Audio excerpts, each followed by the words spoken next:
Hi there, Allison here with another Cab Franc du jour. Today's wine is taking us to the Lincoln Lakeshore VQA sub-appellation in the Niagara Peninsula in Ontario, Canada. And we're looking at the Leaning Post 2020 Grimsby Hillside Vineyard Cabernet Franc.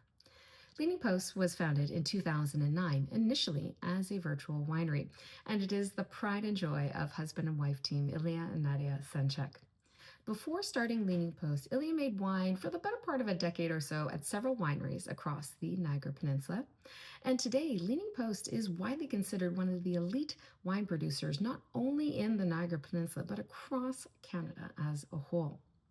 Ilya and Nadia are farming their home vineyard, the Senchuk Vineyard, which is located just outside the village of Winona, but they're also sourcing grapes from top wine growers from across the Niagara Peninsula, including the 4 or so acres of Cabernet Franc that they are working with for their wines. Ilya has become a highly regarded winemaker, particularly for his focus on single-vineyard terroir-expressive wines made from the grapes that excel in Ontario, particularly Chardonnay and Riesling for the whites, and Pinot Noir, Gamay, and Cabernet Franc for the reds. And today we're looking at their latest Cabernet Franc release, the 2020 Cabernet Franc from the Grimsby Hillside Vineyard, which is in the Lincoln Lakeshore VQA sub-appellation. Now, for those that aren't familiar with the appellation of origin system in Ontario, and particularly the Niagara Peninsula, let me give you a little bit of a primer. So the Niagara Peninsula appellation has 2 regional appellations within it. We have the Niagara-on-the-Lake regional appellation and the Niagara Escarpment regional appellation. The Niagara-on-the-Lake regional appellation can be divided into 4 sub-appellations. We have the St. David's Bench, the Niagara River, Niagara Lakeshore, and 4 Mile Creek. The Niagara Escarpment regional appellation can be divided into 3 sub-appellations. We have the Short Hills Bench, 20 Mile Bench, and the Beamsville Bench. And then there are 3 additional appellations that don't fall within either of these 2 regional appellations. And these are Creek Shores, Vinemount Ridge, and the Lincoln Lakeshore, which is, of course, the focus of our terroir deep dive today. So the Lincoln Lakeshore VQA sub-appellation is actually quite a large appellation. It stretches about 25 kilometers from east to west, following the shoreline of Lake Ontario to the north, and the Lake Iroquois shore bluff is to the south. Now, the appellation gets progressively more narrow as you move from east to west. So in the widest part of the appellation in the east, it's about 4.5 kilometers from north to south. And then in the western part of the appellation around the towns of Grimsby as well as Winona, the appellation is around 1.5 to 2.5 kilometers from north to south.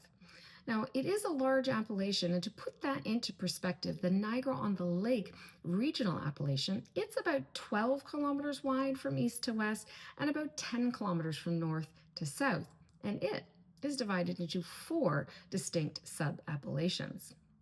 Now, when it comes to climate across the Niagara Peninsula, the main moderating influence here is Lake Ontario. And with respect to the Lincoln Lakeshore appellation, because of how close we are to Lake Ontario, this has a huge impact on the region's microclimate. Now, in general, we have 2 things to consider. We have the conditions as we move from east to west, as well as the conditions as we move from north to south. So generally speaking, as we move from east to west across the Lincoln Lakeshore appellation, conditions get progressively cooler. Now, as we move from north to south, the picture is a little bit more complicated. So the vineyards that are closest to Lake Ontario, they will have the strongest influence from the lake. And in the summer months, they will receive the strongest cooling breezes from the north. So they will be a little bit cooler. And then as you move inland, things get progressively warmer as that moderating influence from the lake becomes less and less. And then as you get to the furthest end of the appellation, closest to the Niagara Escarpment, in the foothills of the Niagara Escarpment, then things get a little bit cooler once again. Now, across the Lincoln Lakeshore appellation as a whole, it is a little bit cooler overall compared to some of the other sub-appellations within the Niagara Peninsula, but it does have a slightly longer growing season, which is, of course, good for varieties like Cabernet Franc. Now, in terms of the topography across the Lincoln Lakeshore appellation, from the naked eye, it does look flat, but it does have a little bit of a grade towards the north. The elevation ranges from around 80 meters above sea level in the northern part of the appellation to about 90 meters above sea level in the southern part of the appellation. Now, because of this flatter topography, that means the vineyards here receive uninterrupted sun exposure during the growing season and longer sunshine hours during the growing season, which again is particularly good for ripening and very good for longer season varieties. Now, looking at the soils across the Lincoln Lakeshore appellation, as I'm sure you can appreciate, we have a very large area here, so there will be quite a bit of variability from site to site, but there are some generalizations we can make. About 55% of the appellation has a very deep, mostly sandy topsoil, and then that is then followed by either a clay loam or a sandy loam subsoil. And then we do find the odd pocket where we find heavier clays, and these are reddish, yellowish, and or greenish colored clays, depending on where you are. Now, drilling down a bit further now to the Grimsby Hillside Vineyard. This vineyard is located in the western part of the Lincoln Lakeshore appellation. We are about 1 kilometer southeast of the Senchuk Vineyard and where Leaning Post is located, right smack dab, almost in between the villages of Grimsby and Winona. This vineyard has a long history of grape growing. In fact, the first grapes were harvested here back in 1874. Now today, this vineyard is farmed by brothers Paul and Franc Chronicles, and it's about an 84-hectare vineyard, and they have about 22 acres of Cabernet Franc planted here. That's a little over 1/4 of the vineyard area. Now, the vineyard, as I mentioned, we're in the western part of the Lincoln Lakeshore appellation, and we're about 2.5 kilometers south of Lake Ontario, and we're really very close to the Niagara Escarpment here. So this site is a little bit of a cooler site in general for grape growing. Now, what is good in that regard is that leads to a slightly slower accumulation of sugars. Now, what's interesting, because of course we have this flat topography, we have lots of sun exposure here, longer sunshine hours during the growing season, so that extra sun exposure does give us good phenolic ripeness and good phenolic development. So it's a bit of a Goldilocks zone for grape growing, and perhaps part of the reason why this site has been so important for grape growing in Niagara for well over a century. Now, looking at the specific blocks for the Leaning Post Cabernet Franc, this is coming from about 1 acre of vines from 2 different blocks. Both blocks were planted in 2002 with clone 214. This is the Loire clone. And in terms of these 2 blocks, the soils here, what we have are these clays. So it is in a part of the Lincoln Lakeshore where we do find a little bit more clay. So we have a clay loam topsoil, and then we have an even heavier clay subsoil, and the subsoil is derived from the shale bedrock, and it does have a slight reddish hue to it. Now, in terms of viticultural practices, Paul noted to me that they're very meticulous with respect to leaf removal in the Cabernet Franc blocks specifically, and this is super important for balancing the canopy and yield, and that helps to manage the pyrazines. But they actually don't have to do much by way of green harvesting in most vintages, because these 2 blocks are naturally low yielding. Now, they do farm this vineyard as holistically as possible. They're not using any insecticides, and they use a combination of conventional and organic sprays, opting for organic sprays whenever humanly possible.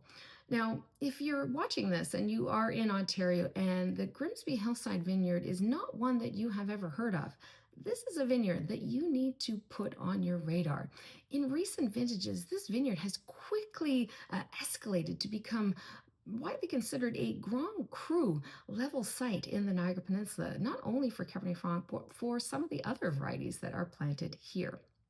Now, looking a bit more specifically at today's wine and the 2020 Cabernet Franc for Leaning Post, in terms of the winemaking here, the fruit is hand harvested, it's hand sorted, and all destemmed. And the fermentation takes place in concrete with indigenous yeast.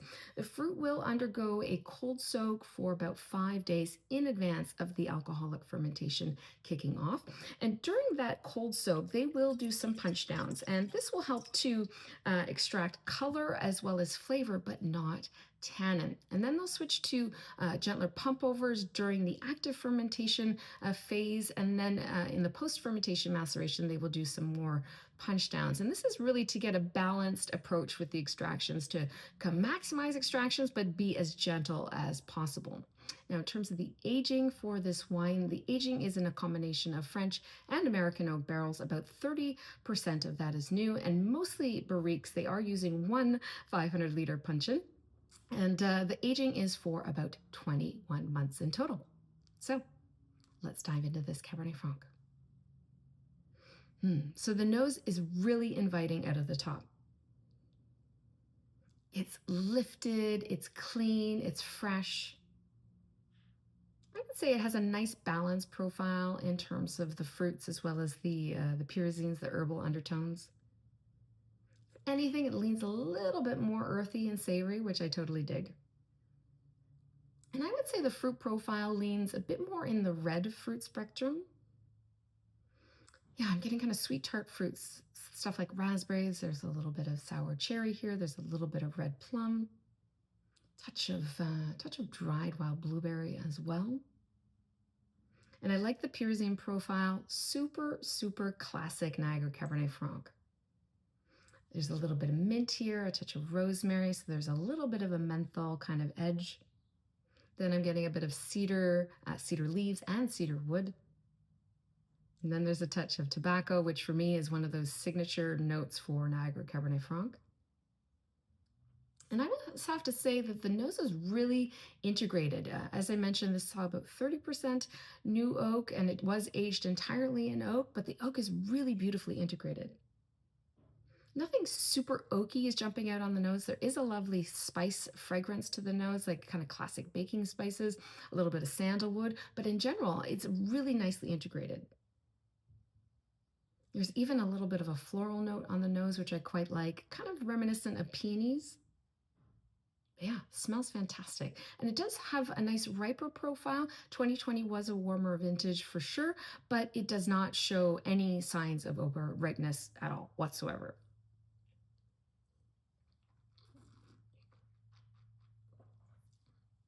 On the palate, those red fruits come through really nicely. That little bit of sour cherry is quite nice. The red plum, the herbals come through in a really nice way, getting a little bit more of that cedar edge and a little bit more of that tobacco on the palate, which is really nice. And the palate as well is quite spicy. Yeah, this is a very spicy expression of Cabernet Franc, which I am totally into. I think that's definitely a combination of, there's some wood spice here, but there's also Cabernet Franc varietal spice that's coming through in a bit of that chili flake. There's a little bit of like a Sichuan peppercorn thing going on as well. But then there's some layers here that I think is a bit more of an oak influence. So there's a bit of clove, allspice, there's a touch of cinnamon stick. There's even a little bit of like a dill seed note as well. But again, in general, the palate is really balanced. That oak is beautifully integrated. And I think the overall profile of the wine is really quite complete on the palate. The acidity is super bright, lively, vivacious.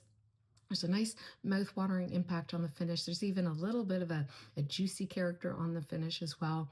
The tannins are really beautifully managed. They have a linen-like texture to them, so there's a fineness to them, but there is a nice little texture. There's a certain uniformity. Tightly woven tannins as well. There is a mix of wood tannin as well as fruit tannin here, but again, I think they're beautifully managed. Yeah, and on the middle palate as well, there's some nice sucrosity here that's creating that really complete expression. So from start to finish, this is a really solid Cabernet Franc. It's just got beautiful character. It's got great length. It's got great balance. It's really, it feels really complete, really harmonious. Yeah, it's delicious. I particularly that juiciness on the finish, that mouth-watering acidity, and the way that sucrosity and that kind of center of this wine is working is really, really awesome. Really fantastic job by Ilya on this one. Yeah, simply delicious. It's structured, but it's got so much elegance and finesse and restraint. And I really appreciate that. 2020 was a very warm, very dry vintage. And I've tasted some Cabernet Francs from this vintage that are ginormous, for lack of a better word. And this is just, it's really dialed back. It's all about the elegance, the finesse, those floral undertones give, again, that sense of levity. And there is this beautiful lift about this wine, which I really, really like. It just feels really complete to me. Very honest, very beautifully made, and very thoughtfully made as well. And that really is a testament to Ilya and his winemaking expertise and just how he thinks about wine. He's a really, really superb winemaker. And I've always been a huge fan of all of his expressions. And ever since, I tasted his first Cabernet Franc, I think back in probably it would have been 2020 or so, I've just been a huge fan of his work with Cabernet Franc. And I hope to see more from Ilya in terms of Cabernet Franc going forward. But this is just such a classic expression of Niagara Peninsula Cabernet Franc. And I think that's one of the reasons why I love this wine so much is it does kind of evoke so many of those memories, because I cut my teeth on Niagara Cabernet Franc when I first started in the industry almost 18 years ago. And this has a lot of, that evokes a lot of those memories for me. And it's a really beautiful expression of Cabernet Franc, and definitely one for locals, for Ontario folk and Canadians to put on their shopping list. As I mentioned, this has newly been released. It was initially released as a a wine club release. They were kind enough to sell me a bottle several months ago when I begged them, but now it is available to the public, which is awesome. So it's available on the Leaning Post website. So I would encourage you to check it out if you are a fan of Ontario Cabernet Franc. And if you've had this wine before, I would love to know what you thought of it in the comments below. Or perhaps if you have another favorite Cabernet Franc from the Niagara Peninsula, I would love to know what that wine is in the comments below. And of course, as always, I'll be back again soon with another wine. Cheers.